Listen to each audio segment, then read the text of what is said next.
गहरे जंगल के बीचों बीच एक विशाल पीपल का पेड़ था। इस पेड़ की शाखाओं पर कई पक्षियों का बसेरा था, लेकिन उनमें सबसे बुद्धिमान और समझदार कबूतर था चतुर। उसकी सफेद पंखों की चमक और तेज निगाहें उसे बाकी पक्षियों से अलग बनाती थी। चतुर को दूर दूर तक उड़कर नए स्थानों को देखने का बहुत शौक था। वह रोज तालाब से पानी पीने जाता और जंगल में खाने की तलाश करता, लेकिन पिछले कुछ दिनों से उसे जंगल में एक अजीब सी बेचैनी महसूस हो रही थी। पक्षी डर कर जल्दी लौट आते थे। पेड़ पर अजीब सी खामोशी छाई रहती थी। एक शाम जब चतुर अपने पेड़ पर बैठा था, उसने देखा कि दूर जंगल के किनारे कुछ इंसान बड़ी बड़ी टोकरियां और जाल लेकर आ रहे थे। उनकी आंखों में चालाकी झलक रही थी। चतुर समझ गया कि यह शिकारी है और कुछ बड़ा करने वाले हैं। हमें सतर्क रहना होगा। चतुर ने सभी पक्षियों से कहा, तू हर बात को लेकर इतना गंभीर क्यों रहता है? मोती बोला, हर बार कोई न कोई डराने वाली बात ले आता है। चतुर ने उसे समझाने की कोशिश की।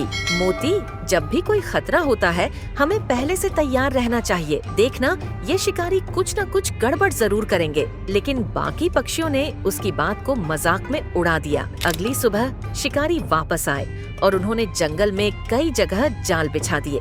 उन जालों पर ताजे अनाज के दाने बिखेर दिए ताकि पक्षी उनकी ओर आकर्षित हो जाए। चतुर ने यह सब देखा और तुरंत सभी को चेतावनी दी, आज कोई भी नीचे नहीं जाएगा, यह सब जाल है।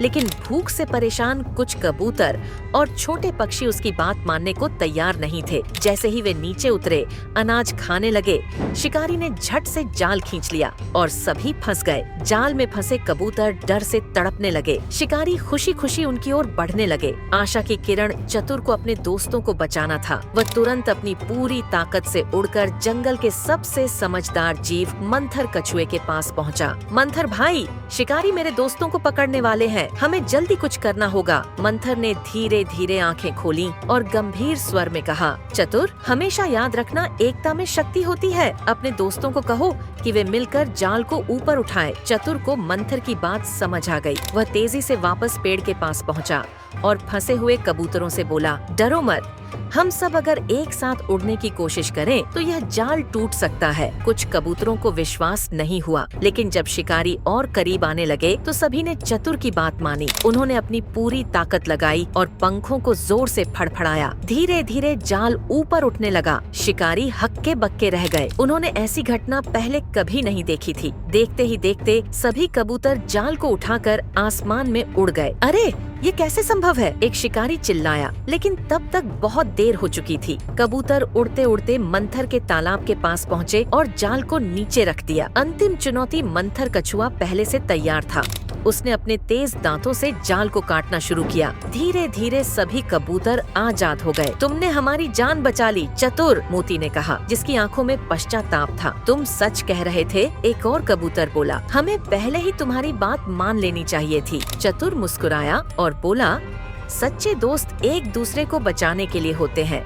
संकट में हमेशा समझदारी से काम लेना चाहिए, तभी हम मुश्किलों से बाहर आ सकते हैं। जब सब पक्षी आजाद हो गए, तब चतुर ने मंथर से पूछा, मंथर भाई, मैंने इन शिकारी को पहले कभी इस जंगल में नहीं देखा था, ये अचानक क्यों आए? मंथर ने गंभीर स्वर में कहा, यह जंगल अब पहले जैसा सुरक्षित नहीं रहा। मनुष्य जंगल को काट रहे हैं और जानवरों को पकड़कर बेच रहे हैं। यह सिलसिला ऐसे ही चलता रहा तो हमारा घर भी सुरक्षित नहीं रहेगा। चतुर ने गहरी सांस ली और अपने साथियों की ओर देखा। हमें एकजुट रहना होगा, चतुर ने कहा। अगर हम सब मिलकर इस जंगल की रक्षा करें तो हम अपने घर को बचा सकते हैं। उस दिन से सारे पक्षी और जानवर मिलकर अपने जंगल को बचाने के लिए सतर्क रहने लगे। चतुर के साहस और समझदारी ने उन्हें एक बड़ी सीख दी, एकता में ही असली शक्ति है। सीखा, मुश्किल हालात में भी धैर्य और समझदारी से काम लें। अपने दोस्तों और परिवार की बातों को अनसुना न करें। एकता और सहयोग से बड़ी मुसीबत को हराया जा सकता है। अपने घर और पर्यावरण की रक्षा करें, क्योंकि यही हमारी असली संपत्ति है।